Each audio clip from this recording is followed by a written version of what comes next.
बातमीपत्रात आता पाहूयात गल्लीपासून ते दिल्लीपर्यंतच्या ताज्या घडामोडींचा धावता आढावा। शरद पवार या ठिकाणी येऊन गेले। मी शरद पवारांचे मनापासून आभार मानतो। जी गोष्ट आम्हाला जमली नाही ती शरद पवारांनी करून दाखवली। आम्ही काँग्रेसमुक्त वर्ध्याचा नारा दिला होता, आम्हाला पंजा इथून गायब करता आला नाही। वर्ध्यातून शरद पवारांनी पंजा गायब करून दाखवला। आमचे स्वप्न शरद पवारांनी पूर्ण केले असे उपमुख्यमंत्री देवेंद्र फडणवीस यांनी म्हणत टोला लगावला आहे। देवेंद्र फडणवीस पुढे बोलताना म्हणाले की ज्या महात्मा गांधीजींचे नाव सांगून काँग्रेसने राजकारण केले त्या महात्मा गांधीजींच्या वर्ध्यातून काँग्रेसला हद्दपार करण्याचे काम शरद पवारांनी केले, त्यामुळे आपण सगळ्यांनीच त्यांचे आभार मानायला पाहिजेत। देवेंद्र फडणवीस म्हणाले की काय अवस्था झाली आहे बघा, काँग्रेस वर्ध्यातून हद्दपार, महायुतीला इथे उमेदवार सापडेना, मग उमेदवाराचा शोध सुरू झाला, मग एक उमेदवार त्यांनी काँग्रेसमधून आयात केला। त्यांना पक्क माहीत आहे की विधानसभेत निकाल काही बरा लागणार नाही, लोकसभेचे तिकीट घेऊन आपण शहीद व्हावे असा टोलाही देवेंद्र फडणवीस यांनी लगावला आहे। पण काही हरकत नाही, सगळ्यांना शुभेच्छा आहेत। महात्मा गांधीजींचे वर्धा ना काँग्रेसचं ना शरद पवारांचे, वर्धा भाजपचे आहे, नरेंद्र मोदींचे आहे, हे आता शिक्कामोर्तब झाले आहे असे देवेंद्र फडणवीस म्हणाले। शिवसेनेच्या ठाकरे गटाचे नेते अनिल परब यांच्या दापोली येथील रिसॉर्टवर अखेर हातोडा चालवण्यात आला आहे।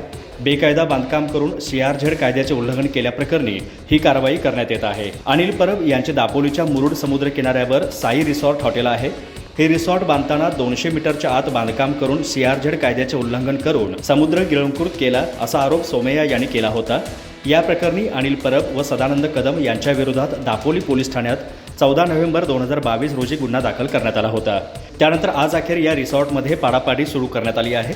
किरीट सोमय्या यांनी एका ट्विटद्वारे प्रशासनाच्या या कारवाईची माहिती दिली। अनिल परबचा दापोली साई रिसॉर्टवर हातोडा, तोडकाम सुरू, साई रिसॉर्ट अनाधिकृत बांधकाम विरोधात अनिल परब आणि सदानंद कदमवर फौजदारी कारवाई प्रक्रियाही सुरू आहे।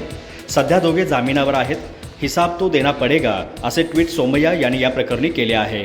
अनिल परब यांच्या रिसॉर्टवरील कारवाईचा आढावा घेण्यासाठी किरीट सोमय्या सोमवारीच रत्नागिरीच्या दौऱ्यावर गेले होते। तिथे त्यांनी जिल्हाधिकाऱ्यांच्याकडे हा विषय काढला।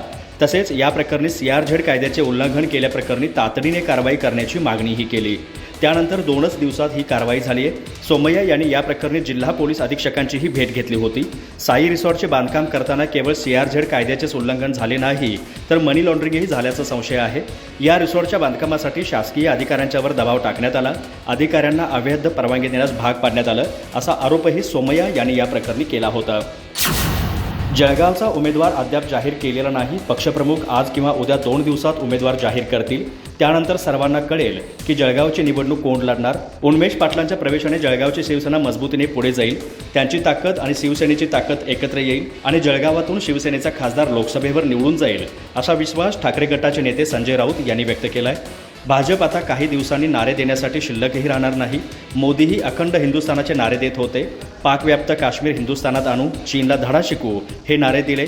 त्यांच्या नाऱ्यांचं पुस्तक काढलं पाहिजे। गर्जना आणि नारा यामध्ये फरक आहे। वाघाच्या डरकळ्या आहेत, त्यांचे नारे आहेत, त्यांना नारे देऊ द्यात असा टोला राऊतांनी लगावला आहे।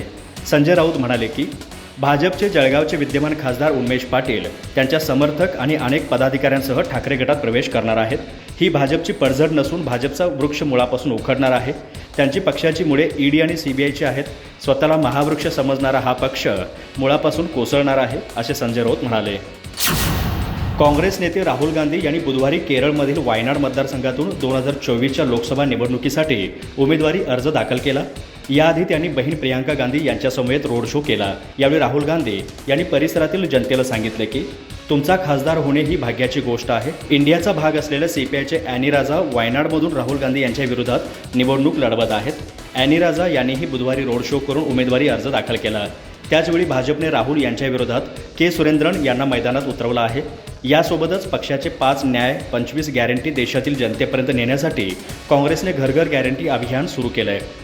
काँग्रेसचे राष्ट्रीय अध्यक्ष मल्लिकार्जुन खरगे यांनी त्याची सुरुवात ईशान्य दिल्ली लोकसभा मतदारसंघातून केली आहे। किमान 8 कोटी घरांमध्ये गॅरंटी कार्ड पोहोचवण्याची पक्षाची योजना आहे। राहुल वायनाडच्या लोकांना म्हणाले, तुमचा खासदार होणे माझ्यासाठी सन्मानाची गोष्ट आहे। मी तुम्हाला मतदार म्हणून वागवत नाही। माझी धाकटी बहीण प्रियांकाशी जसं वागतो तसाच मी तुमच्याशी वागतो। वायनाडमध्ये माझ्या घरी बहीण, आई, वडील आणि भाऊ आहेत आणि त्यासाठी मी मनापासून आभार मानतो। लोकसभा निवडणुकीच्या पार्श्वभूमीवर राज्याचे राजकीय वातावरण तापले आहे। सत्ताधारी आणि विरोधी पक्षाचे लोक एकमेकांवर चिखलफेक करत मतदारांना आपल्या पारड्यात खेचण्याचा प्रयत्न करत आहेत। त्यात आता भाजपने एक उपरोधिक कवितेच्या माध्यमातून विरोधी पक्षांच्या महाविकास आघाडीवर निशाणा साधला आहे। भाजप नेते आशिष शेलार यांनी सुप्रसिद्ध कवी भा. रा. तांबे यांच्या तुझ्या गळा माझ्या गळा या कवितेचं विडंबन करून महाविकास आघाडीचा चिमटा काढला आहे. शेलार यांनी आपली ही कविता ट्विट केली आहे. त्यात मावियाचे रखडलेले जागावाटप, वंचितने ऐनवेळी दिलेला दगा या सर्व गोष्टींचा ओहापोह करण्यात आला आहे. महाविकास आघाडीतील घटक पक्षांचे नेते तुझ्या गळा माझ्या गळा करत एकमेकांचे गळे पकडत आहेत. काँग्रेसने तर ठाकरे गटाविरोधात मैत्रीपूर्ण लढतीची घोषणा केली आहे. सांगली साताऱ्यात कोण लढणार हे अद्याप ठरलेलं नाही. वंचितवर काँग्रेस आणि ठाकरे गट आरोपांच्या फैरी झाडत आहे. राष्ट्रवादीच्या शरद पवार गटाला आजही ईशान्य मुंबईतील आपला उमेदवार आजी आहे की माझी आहे हे कळत नाही. म्हणून हे एकमेकांचा गळा पकडणारे हे लोक महाराष्ट्र आणि देशाचं काय भलं करणार असा सवाल शेलार यांनी या प्रकरणी उपस्थित केला आहे. रिपब्लिकन पार्टी ऑफ इंडियाचे राष्ट्रीय अध्यक्ष आणि केंद्रीय मंत्री रामदास आठवले यांची भाजपा राष्ट्रीय सचिव तथा बीड लोकसभा मतदारसंघाच्या महायुतीच्या लोकप्रिय उमेदवार पंकजा मुंडे यांनी सदिच्छा भेट घेऊन निवडणुकीसाठी आशीर्वाद घेतले. पंकजा मुंडे यांनी मंगळवारी रामदास आठवले यांच्या निवासस्थानी जाऊन त्यांची भेट घेतली आणि निवडणुकीच्या पार्श्वभूमीवर चर्चा केली. यावेळी आठवले परिवाराच्या वतीने त्यांचे स्वागत करण्यात आले. पंकजा मुंडेंच्या प्रचारासाठी आपण आवर्जून बीड येथे सभा घेणार असल्याचं आठवले यांनी सांगितलं. दरम्यान भेटीनंतर प्रसारमाध्यमांशी बोलताना पंकजा मुंडे म्हणाल्या की आठवले आणि मुंडे साहेब यांच्यात अतिशय चांगली मैत्री होती. आमच्या नेहमीच भेटीगाठी व संवाद होतो. मात्र लोकसभा निवडणुकीच्या अनुषंगाने मी मुद्दाम त्यांना भेटायला आले. या निवडणुकीसाठी त्यांचे आशीर्वाद घेतले. माझ्या प्रचारासाठी आवर्जून येणार आहेत. मला विश्वास आहे की ते आम्हाला साथ देतील. महायुतीच्या नेत्यांच्या पाठिंब्याने आम्ही जरूर ही निवडणूक जिंकू असे पंकजा मुंडे म्हणाल्या. आज म्हणजेच 3 एप्रिल रोजी सोने आणि चांदीने उच्चांक गाठला. इंडिया बुलियन अँड ज्वेलर्स असोसिएशनच्या वेबसाईटनुसार ट्रेडिंग दरम्यान 10 ग्रॅम सोने 295 रुपयांनी महागून 69,256 रुपये झाले. यावर्षी आतापर्यंत सोन्याचा भाव केवळ 3 महिन्यात 5,954 रुपयांनी वाढला आहे. 1 जानेवारीला सोन्याचा भाव 63,302 रुपये होता. चांदीनेही आज उच्चांक गाठला आहे. ती 1,537 रुपयांनी महागली आहे आणि 77,664 रुपये प्रति किलोवर पोहोचली. पूर्वी ती 76,127 रुपये होती. मागील वर्षी 4 डिसेंबरला म्हणजेच 2023मध्ये चांदीने 77,073चा सर्वाधिक उच्चांक गाठला होता. गेल्या महिन्यात म्हणजेच मार्चमध्ये सोन्याच्या किमतीत मोठी वाढ झाली होती. 1 मार्च रोजी सोने 62,592 रुपये प्रति ग्रॅम होते, जे 31 मार्च रोजी 67,252 रुपये प्रति ग्रॅमवर पोहोचले. म्हणजेच मार्चमध्ये त्याची किंमत 4,660 रुपयांनी वाढली. त्याचवेळी चांदीचा भावही 69,977 रुपयावरून 74,127 रुपये किलो झाला. बाजार तज्ज्ञांच्या मते येत्या काही दिवसातच सोन्याच्या दरात वाढ होण्याची शक्यता आहे. यामुळे या वर्षाखेरीस सोने 72,000 रुपये प्रति 10 ग्रॅमपर्यंत जाऊ शकते. त्याचबरोबर चांदीचा दरही 75,000 रुपये किलोपर्यंत पोहोचू शकतो. राष्ट्रवादी काँग्रेसचे घड्याळ चिन्ह न्यायप्रविष्ट असल्याची जाहिरात वृत्तपत्रात प्रकाशित करण्याच्या मुद्द्यावरून सुप्रीम कोर्टाने बुधवारी अजित पवार गटाला खडेबोल सुनावले. कोर्टाने दिलेला आदेश अत्यंत सोप्या भाषेत होता. त्याचा दुहेरी अर्थ लावण्यास कोणतीही जागा नव्हती असे कोर्टाने या प्रकरणी म्हटले आहे. राष्ट्रवादीच्या अजित पवार गटाला मिळालेले घड्याळ हे निवडणूक चिन्ह न्यायप्रविष्ट असल्याचे वृत्तपत्रात प्रसिद्ध करावे असा आदेश सुप्रीम कोर्टाने आपल्या 19 मार्चच्या सुनावणीत दिला होता. त्यानुसार अजित पवार गटाने तशी जाहिरात वृत्तपत्रात दिली होती.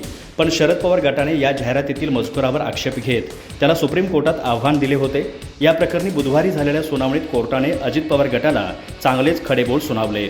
शरद पवार गटातर्फे युक्तिवाद करताना ज्येष्ठ विधितज्ञ अभिषेक मनु सिंघवी यांनी अजित पवार गटाने कोर्टाच्या आदेशांचा अवमान केल्याचा दावा केला. अजित पवार गटाने घड्याळ चिन्हाचा वापर न्यायप्रविष्ट असल्याची जाहिरात वृत्तपत्रात प्रकाशित करण्याच्या सुप्रीम कोर्टाच्या निर्देशांचे पालन केले नाही. सुप्रीम कोर्टाच्या निर्देशानुसार अजित पवारांच्या राष्ट्रवादीला मिळालेले घड्याळ हे चिन्ह न्यायप्रविष्ट आहे अशी जाहिरातीत लिहिणे आवश्यक आहे. पण त्यांनी त्याचे पालन केले नाही. याउलट त्यांनी यासंबंधीचा आदेश शिथिल करण्याचा अर्ज दाखल केला. लोकसभा निवडणूक तोंडावर असताना हा आदेश बदलता येणार नाही असे सिंघवी म्हणाले होते.